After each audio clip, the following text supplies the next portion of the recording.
Sir ಈ ಒಂದು ಕಾಳುಮೆಣಸು ಯಾವ ಸ್ಟೇಜ್ ಅಲ್ಲಿ ಇಳುವರಿ ಬರ್ತದೆ ಅಂತ? ಇದು ಪ್ರತಿ ವರ್ಷ ಹಾಂ ಸರ್. ಮೇ ಅಥವಾ ಜೂನ್ ತಿಂಗಳಲ್ಲಿ ಸ್ಟಾರ್ಟ್ ಆಕೈತೆ ಗೊನೆ ಬಿಡ್ಲಿಕ್ಕೆ. ಹಾಂ ಸರ್. ಅದು ಒಂದು 3 ರಿಂದ 4 ತಿಂಗಳು ಬೇಕು. ಆ ಗೊನೆ ಬಿಟ್ಟು ಅದು ಬಲ್ತು ಅದು ನಾವು ಕಟಾವ್ ಮಾಡಕ್ ಒಂದೆಲ್ಲ ಸ್ಟೇಜ್ ನತಿಗೆ ಅಪ್ ಟು ನಾವು ಡಿಸೆಂಬರ್ ವರೆಗೂ ಕೂಡ ನಾವು ಈ ಒಂದು ಕಾಳುಮೆಣಸಿಂದ ಇಳುವರಿ ಪಡಿಬಹುದು. ಒಂದು 3 ರಿಂದ 4 ತಿಂಗಳು ಪ್ರೊಸೆಸ್ ಇದು. ಪ್ರತಿ ವರ್ಷನೂ ಜೂನ್ ತಿಂಗಳಿಗೆ ಸ್ಟಾರ್ಟ್ ಆಗುತ್ತೆ ಗೊನೆ ಬಿಡ್ಲಿಕ್ಕೆ.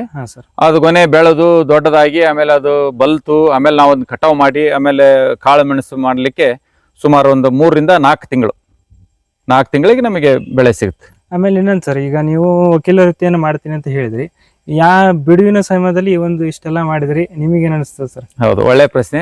ಈಗ ನಾವು ವಕೀಲ್ಕಿ ಮಾಡ್ತೇವೆ ಅಂತ ಹೇಳಿದ್ರೆ 24 ಗಂಟೆನೂ ನಾವು ಕೋರ್ಟಿನಾಗ ಇರಕ್ಕಾಗಲ್ಲ. ಹೌದಾ, ನಮ್ಮದೇ ಆದಂತ ಸಮಯವನ್ನ ನಾವು ಕೋರ್ಟಿಗೆ ಕೊಟ್ಟು ನಂತರ ಬಿಡುವಿನ ಸಮಯದಲ್ಲಿ ಇವತ್ತ ಭಾನುವಾರ ಇರ್ಬೋದು ಅಥವಾ ಹಬ್ಬ ಹರಿದಿನ ರಜಾ ದಿನ ಇರ್ಬೋದು ಅಂತ ಹೊತ್ತಿನಲ್ಲಿ ನಾವು ಬೇರೆ ಯಾವುದಕ್ಕೂ ಹೋಗಲ್ಲ. ಸೀದಾ ನಮ್ಮ ತೋಟಕ್ಕೆ ಬರ್ತೇವೆ. ಇಲ್ಲಿ ಇದ್ದಂತ ಕೆಲಸಗಾರರನ್ನು ಭೇಟಿ ಹಾಕವಿ, ಅವ್ರಿಗೆ ಏನು ಕೆಲಸ ಐತಿ ಅಂತ ಹೇಳ್ತೇವೆ. ಡೈಲಿ ಬೆಳಗ್ಗೆ ಒಂದ್ಸಲ ನಾವು ಬೆಳಗ್ಗೆ ಎದ್ದ ತಕ್ಷಣ ಬಂದು ತೋಟಕ್ಕೆ ಬಂದು ಹೋದ್ರೆ ನಮಗೆ ಸಮಾಧಾನ. ನನ್ನ ತೋಟದಿಂದ ಬಂದ ಮೇಲೇನೆ ನಾವು ಸ್ನಾನ ಮಾಡಿ ತಿಂಡಿ ತಿನ್ಕೊಂಡು ಆಮೇಲೆ ನಾವು ಕೋರ್ಟ್ ಹೋಗ್ತೇವೆ. ಮತ್ತ ಇದ್ರ ನಡುವೆನೂ ಕೂಡ ನಾವು ರಾಜಕೀಯ ಪಕ್ಷದಲ್ಲಿ ಕೂಡ ಇದ್ದೇವೆ. ಭಾರತೀಯ ಜನತಾ ಪಕ್ಷದ ಹಿರೇಕೆರೂರು ತಾಲೂಕಾದ ಅಧ್ಯಕ್ಷರು ಅದೇವಿ. ಹೀಗಾಗಿ ಅದನ್ನು ಕೂಡ ನಾವು ಕೆಲಸ ಮಾಡ್ಕೊಂಡು ಹೋಗ್ತೇವೆ.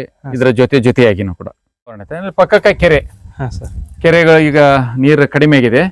ಈಗಲೇ ಬೇಸಿಗೆ ಕಾಲ ಬಂದತ್ತಲ್ಲ. ಈಗ ಮತ್ತೆ ಈಗ ಕೆರೆ ತುಂಬಿಸೋ ಯೋಜನೆ ಕೂಡ ನಮ್ಮ 2 ಕೆರೆ ಅದಾವ. ಈ ಕೆರೆನೇ ಇದೆ, ಸಣ್ಣ ಕೆರೆ, ದೊಡ್ಡ ಕೆರೆನೇ ಇದೆ. ಈಗ ಆಲ್ರೆಡಿ ಪೈಪ್ಗಳನ್ನೆಲ್ಲ ತಂದು ಇದು ಮಾಡತ್ತದಾರ, ಹಾಕ್ತದಾರ.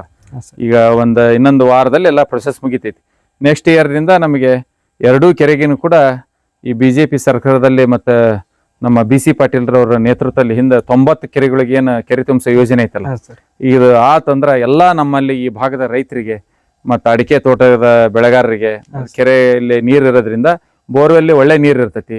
ಮತ್ತೆ ಶಾಶ್ವತವಾಗಿ ಮಳೆ ಏನು ತೊಂದರೆ ಕೊಟ್ಟರು ಕೂಡ ಶಾಶ್ವತವಾಗಿ ಕೆರೆ ತುಂಬಿಸೋ ಯೋಜನೆಯಿಂದ ರೈತರಿಗೆ ಬಹಳ ಅನುಕೂಲ ಆಗೈತಿ. ಎಸ್ಪೆಷಲಿ ಅಡಿಕೆ ಬೆಳೆಗಾರರಂತರೂ ಅವರು ಜೀವನ ಪರ್ಯಂತ ನೆನೆಸ್ಬೇಕು. ಬಿಜೆಪಿ ಸರ್ಕಾರನ BC ಪಾಟೀಲ್ರ ಒಂದು ಯೋಜನೆ ಆದಂತ ಈ ಕೆರೆ ತುಂಬಿಸೋ ಯೋಜನೆಯಿಂದ ಬಹಳ ಅನುಕೂಲ ಆಗತ್ತೆ ರೈತರಿಗೆ. ಇನ್ನೊಂದ್ ಸರ್, ಈ 3 ಎಕರೆ ಅಡಿಕೆ ತೋಟಕ್ಕೆ ಬೋರ್ ಎಷ್ಟಿದಾವ ಸರ್? ನಮ್ದು ಮೊದಲು ಒಂದೇ ಬೋರ್ ಇತ್ತು. ನಂತರ 2019 ಸ್ವಲ್ಪ ಮಳೆ ಕಡಿಮೆ ಆಗಿ ನೀರ್ ಕಡಿಮೆ ಆಯ್ತು.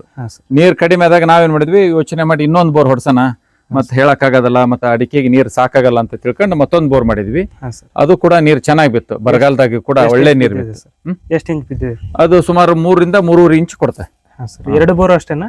2 ಬೋರ್ ಒಳ್ಳೆ ಬೋರ್, ಒಳ್ಳೆ ಚೆನ್ನಾಗೈತೆ ನೀರು. ಈಗ ನಾವು ಒಂದೇ ಬೋರ್ ಸ್ಟಾರ್ಟ್ ಮಾಡ್ತೇವೆ, 1 ಬೋರ್ ಇಂದ ಬಂದೇ ಬಿಟ್ಬಿಟ್ಟೆ. ಇನ್ನು ಕೆರೆ ತುಂಬಿಸೋ ಯೋಜನೆಯಿಂದ ಅದೊಂದಾದ್ರೆ ಇನ್ನ ನಮ್ಗೆ ಇನ್ನೂ ನೀರು ಜಾಸ್ತಿನೇ ಆಕತಿ. ಮತ್ತು ಇನ್ನೂ ನೀರು ಬಿದ್ದಂತ ನೀರ್ಕಿಂತ ಜಾಸ್ತಿ ಹೋಗಿತಾವ. ಯಾಕಂದ್ರೆ ಮೇಲ್ಗಡೆನೆ ಕೆರೆ ಇರೋದ್ರಿಂದ ಆಟೋಮೆಟಿಕ್ಲಿ ಅದು ನೀರಿನ ಮಟ್ಟ ಒಂದ್ ಸ್ವಲ್ಪ ಜಾಸ್ತಿನೇ ಇರ್ತತಲ್ಲ, ನೀರು ಚಲೋ ಬರ್ತಾವ. ಧನ್ಯವಾದಗಳು ಸರ್, ಇಲ್ಲಿವರೆಗೂ ಟೈಮ್ ಕೊಟ್ಟು ಈ ಒಂದು ಸಂದರ್ಶನವನ್ನ ಮಾಡಿಕೊಟ್ಟಿದ್ದಕ್ಕೆ ಧನ್ಯವಾದಗಳು ಸರ್. ನಿಮಗೂ ಕೂಡ ಧನ್ಯವಾದಗಳು. ಹೇಗೆ ಅನಿಸ್ತು ಸರ್ ನಮ್ಮ ಒಂದು ಸಂದರ್ಶನ? ಒಳ್ಳೆ ಚೆನ್ನಾಗಿ ಪ್ರಶ್ನೆ ಕೇಳಿದ್ರಿ, ರೈತರಿಗೆ ಅನುಕೂಲ ಆಗುವಂತ ಪ್ರಶ್ನೆಗಳನ್ನ ಕೇಳಿದ್ರಿ.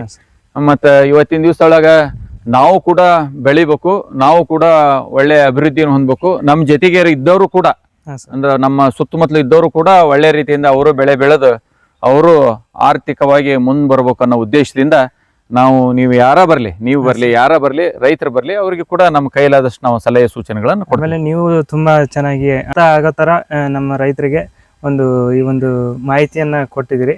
ಧನ್ಯವಾದಗಳು ಸರ್, ಎಲ್ಲ ರೈತರ ಪರವಾಗಿ. Thank you sir, thank you.